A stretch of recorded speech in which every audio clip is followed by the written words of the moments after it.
স্পষ্ট করে বলতে চাই, অভ্যুত্থান পরবর্তী বাংলাদেশে আমাদের বিচার লাগবে।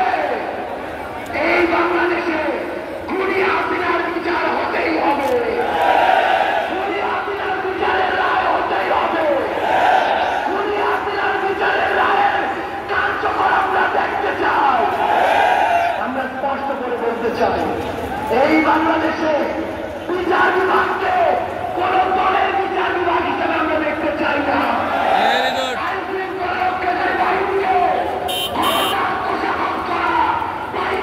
আমরা দেখতে চাই না।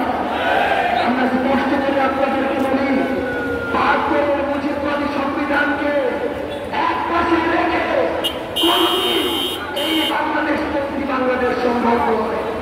আমাদের নতুন সংবিধান থাকবে, আমাদের গণপরিষদ নির্বাচন হবে, আমাদের নারীদের অধিকার আমাদের নিশ্চিত করতে হবে, আমাদের সংখ্যালঘু ভাই বোনদের অধিকার আমাদের নিশ্চিত করতে হবে।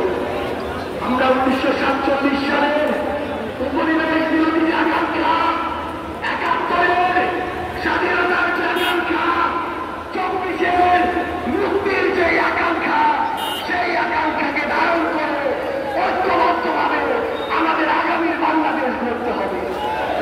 আমরা স্পষ্ট করে সর্বশেষ একটি কথা বলে যাই, ফ্যাসিস্ট বিরোধী 24-এর শক্তি